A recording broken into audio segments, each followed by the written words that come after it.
یہ لوگ آدھی رات کو لڑکی کو قتل کر کے اس کی لاش صبح ہونے سے پہلے ہی دریا برد کرنے کا پروگرام بنا چکے تھے۔ السلام علیکم۔ اردو وائس سینٹر کی طرف سے میری پیاری یوٹیوب فیملی کو خوش آمدید۔ نیتو ہمارے گاؤں کی الڑ دوشیزہ تھی۔ 16 برس کی عمر میں وہ ایک نوجوان شیرے کو دیوانہ وار چاہنے لگی۔ ماں کو سنگن ہوئی تو اس نے سمجھایا کہ اس آگ کے کھیل سے باز آ جاؤ ورنہ جان سے جائے گی۔ نیتو کی عمر ایسی نہ تھی کہ نصیحتوں پر عمل کرتی، وہ تو شیرے کے لیے آگ میں کودنے پر بھی تیار تھی۔ شیرا زمیندار کے منشی کا لڑکا تھا اور اتنا دلیر نہ تھا جس قدر کہ نیتو تھی۔ منشی نے جب دیکھا کہ معاملہ بڑھتا جا رہا ہے تو اس نے لڑکے کو اپنے بھائی کے گھر بھجوا دیا جو شہر میں رہتا تھا۔ نیتو کو شیرے کے جانے کا بہت ملال ہوا، وہ اداس رہنے لگی۔ ماں نے موقع جانا اور شوہر سے کہا، لڑکی جوان ہو گئی ہے، اس کا رشتہ طے کر دو اور بیٹی کی شادی جلدی ہو جانی چاہیے کیونکہ زمیندار ٹھیک آدمی نہیں ہے۔ کسی دن اس نے ہماری بیٹی کی قسمت کا فیصلہ خود کرنے کی ٹھان لی تو اس کی نیت میں فتور آنے میں دیر نہ لگے گی، کہیں ہمیں اپنی عزت اور لڑکی سے ہاتھ دھونے نہ پڑ جائیں۔ بیوی کی بات فتح محمد کے دل پر لگی، اس نے فوراً اپنے بیٹوں سے مشورہ کیا۔ انہی دنوں شہر سے ایک آڑھتی نبی بخش اجناس کا مول تول کرنے آیا ہوا تھا۔ یہ عمر رسیدہ آدمی تھا جس کی پہلی بیوی کچھ عرصہ پہلے مر گئی تھی اور وہ دوسری شادی گاؤں میں کرنا چاہتا تھا۔ وہ اجناس اٹھوانے آیا تو اس کی نظر نیتو پر پڑی۔ پہلی نظر میں ہی وہ اس کو بھا گئی۔ اس نے اس کے بھائیوں سے رشتہ مانگا اور بدلے میں 40,000 روپے نقد دینے کی پیشکش بھی کی۔ اس طرح نیتو بی بی کی زندگی کا سودا ہو گیا۔ جب نیتو کو پتہ چلا تو اسے بہت دکھ ہوا مگر وہ مجبور تھی، چپ رہی۔ ادھر شیرے کے لوٹ آنے کی امید بھی جاتی رہی تھی۔ گاؤں میں لڑکیاں شادی سے انکار کر دیں تب بھی وہی ہوتا ہے جو ان کے ماں باپ چاہیں۔ نیتو کا نکاح نبی بخش سے اتنی خاموشی سے ہوا کہ زمیندار کو کانوں کان خبر نہ ہونے دی گئی کیونکہ وہ اپنے گاؤں کی لڑکی کسی غیر جگہ بیاہنے کے سخت خلاف تھا۔ اگر کوئی شخص گاؤں سے باہر کسی سے غیر برادری میں اپنی بیٹی کا رشتہ کرنا چاہتا تو اسے زمیندار سے مشورہ کرنا پڑتا تھا۔ اسی لیے فتح محمد اور اس کے بیٹوں نے یہی مناسب جانا کہ زمیندار سے صلاح نہ لی جائے ورنہ وہ ان کو آڑھتی کے ساتھ بیٹی بیاہنے کی اجازت کبھی نہ دے گا۔ نکاح کے بعد نیتو بے چین رہنے لگی۔ وہ رخصتی سے قبل ہی بھاگ جانا چاہتی تھی کیونکہ اس کو نبی بخش بالکل بھی پسند نہیں تھا۔ وہ اتنا عمر رسیدہ تھا کہ اس کے باپ سے بھی 2 برس بڑا لگتا تھا۔ وہ شاید اس کی عمر سے سمجھوتا کر لیتی اگر اس کو شیرے کی یاد اس قدر نہ ستاتی۔ جس دن اس نے سنا کہ نبی بخش اس کو رخصت کر کے لے جانے والا ہے تو اس نے راتوں رات گھر سے بھاگ نکلنے کی ٹھانی اور جب سب سو گئے تو وہ غلہ منڈی جا کر ایک ٹرک میں رکھی بوریوں کے پیچھے چھپ گئی۔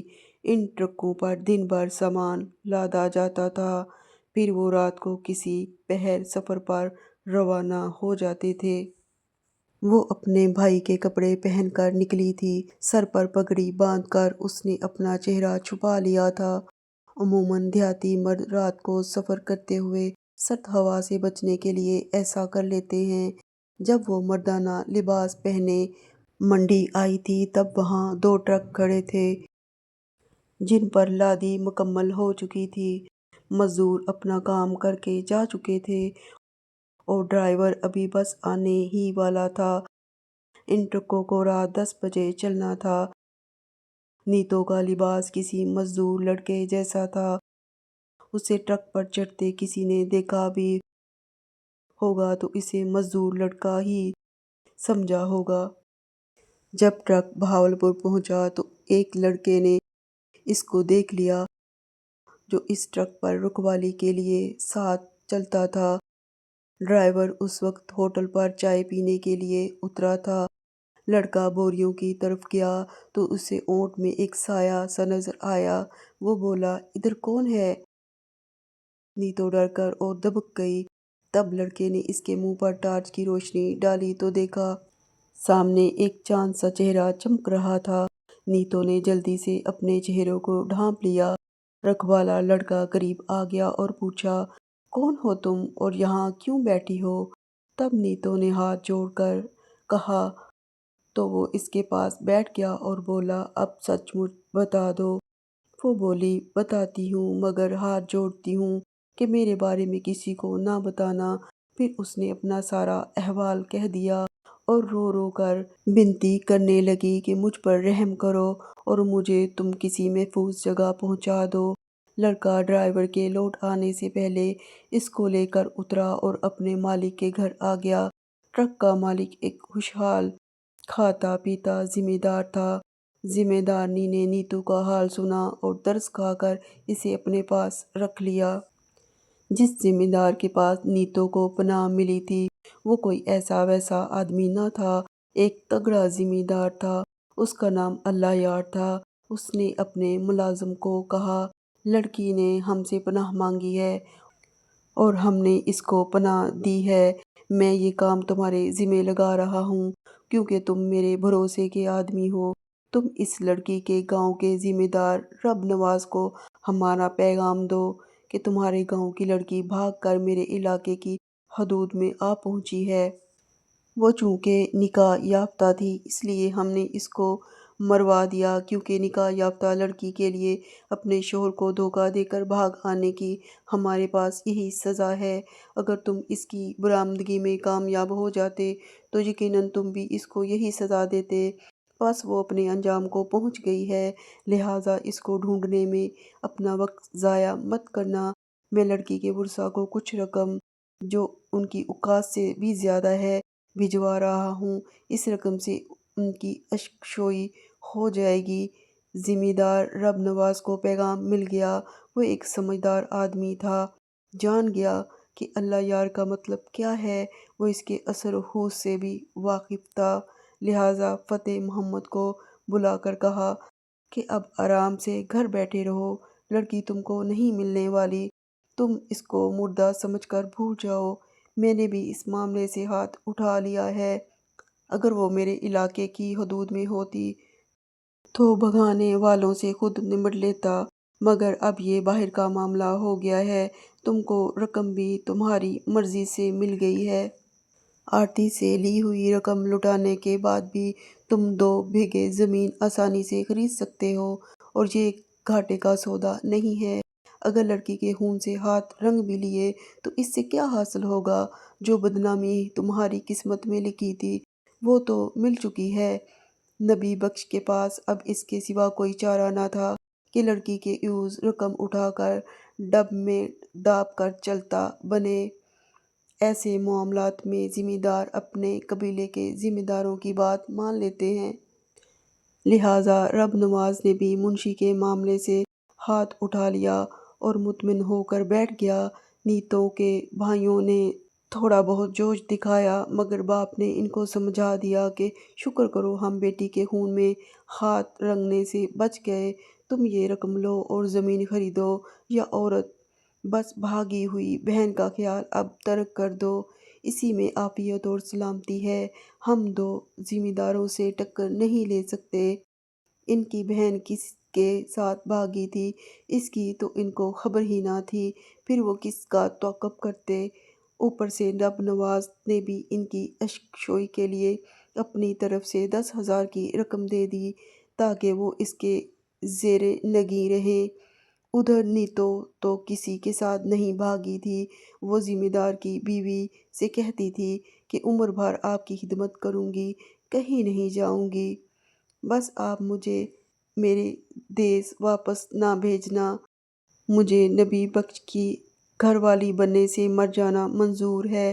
اگر میں بھائیوں کے ہاتھ پڑ گئی تو وہ مجھے قتل کر دیں گے۔ اللہ یار کی بیوی کو کیا چاہیے تھا؟ اس کو تو مفت کی باندی مل گئی اور وہ بھی ایسی کہ جس کے پیچھے کوئی مرد نہ تھا۔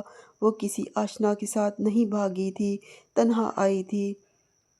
نیتو کو اللہ یار کے گھر رہتے ہوئے 4 سال ہو گئے۔ واقعی کوئی اس کے پیچھے نہ آیا اور نہ وہ کسی سے ملنے گئی۔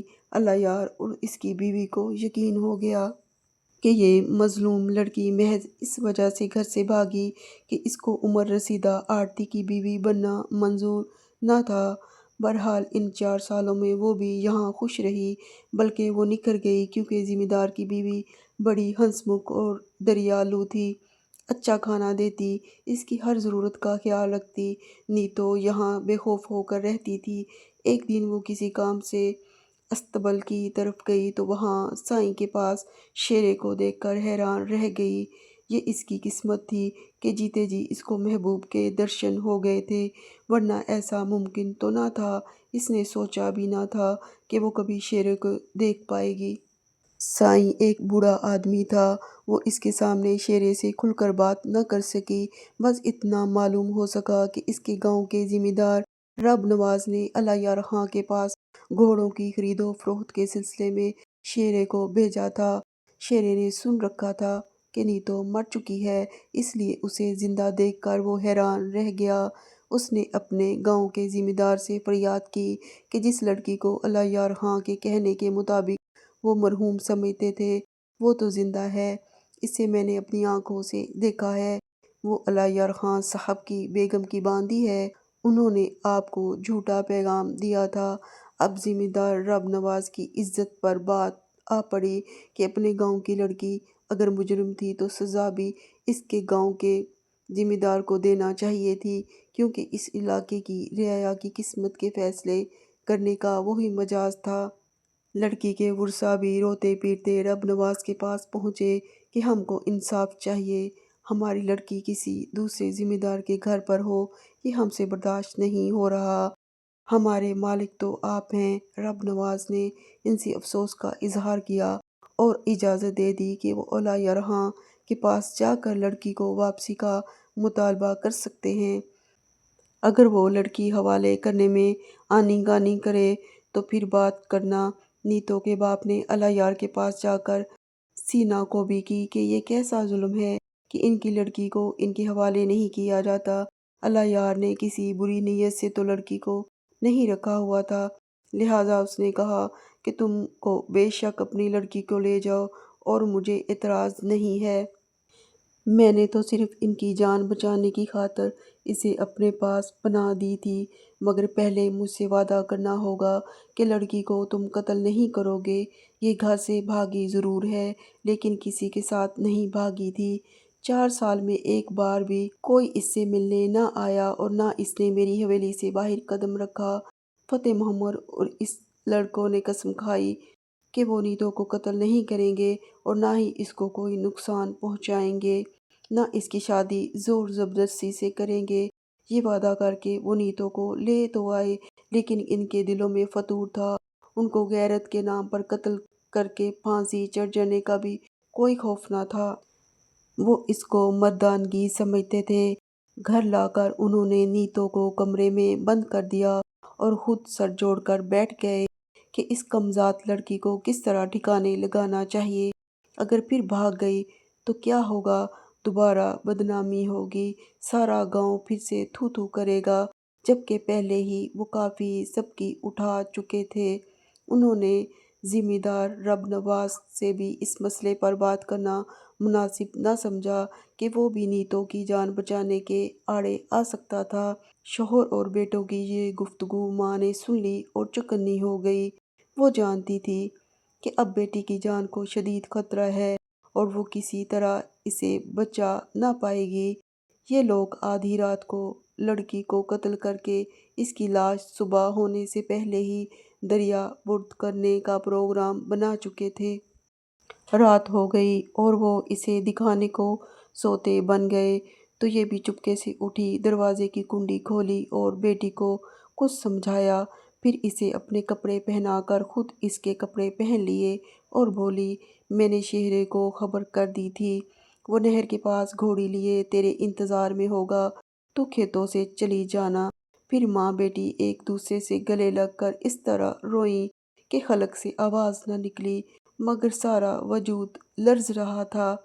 ادھر بیٹھک میں لیٹے ہوئے گھر کے چاروں مرد کلہاڑیاں تیز کیے آدھی رات ہونے کا انتظار کر رہے تھے۔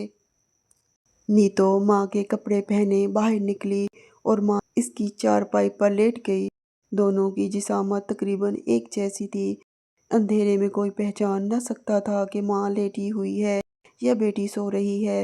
گاؤں میں بجلی نہ ہونے کی وجہ سے سرے شام ہی اندھیرا پھیل جاتا تھا۔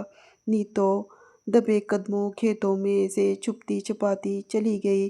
ادھر جب بھائی آدھی رات کو اس کے کمرے میں آئے جہاں وہ سو رہی تھی، انہوں نے دیا جلایا، نہ ماچس کی تیلی روشن کر کے دیکھا اور چارپائی پر پڑی ہوئی عورت پر وار کر دیا۔ ان کو ماں کے یہاں لیٹنے کا گمان تک نہ تھا، کیونکہ وہ تو ہمیشہ صحنیاں برآمدے میں سویا کرتی تھی۔ یوں اندھیرے میں یہ راز فاش نہ ہو سکا کہ بیٹی کے بستر پر ماں لیٹی ہوئی ہے۔ ان پر تو خون سوار تھا، کچھ سوچنے سمجھنے کا موقع کیوں کر ملتا۔ عقل کی بتیاں گل ہو چکی تھیں۔ کلہاڑی کا پہلا ہی وار اس کے سر پر پڑا اور وہ ایک آہ کے ساتھ ختم ہو گئی۔ اسے تڑپنے کی بھی مہلت نہ ملی۔ باقی کلہاڑیاں تو اضافی تھیں۔ رات کے اندھیرے میں انہوں نے لاش کو ایک خیز میں لپیٹا اور بیل گاڑی میں ڈال کر دریا برد کرنے چلے گئے۔ یہ کہانی سن کر آپ کو یقین نہ آئے کہ یہ اس صدی کی اور اس عہد کی کہانی ہے، لیکن یقین کیجیے ہمارے ہاں کچھ دیہات ایسے ہیں کہ اگر آپ وہاں جا کر دیکھیں تو آپ عورت کی زندگی کو اتنا ہی بے قیمت پائیں گے جتنا کہ ایک مٹی کا برتن ہوتا ہے۔ وہاں آج بھی عورت پر ایسے ستم وقتاً فوقتاً ڈھائے جاتے ہیں کہ رونگٹے کھڑے ہو جاتے ہیں۔ اپنی رائے کا اظہار کومنٹ باکس میں ضرور کیجیے گا کہ آپ کو یہ کہانی کیسی لگی۔ اگر آپ کو میری ویڈیو پسند آئی تو میرے چینل کو لائک، شیئر اور سبسکرائب کرنا نہ بھولیے گا۔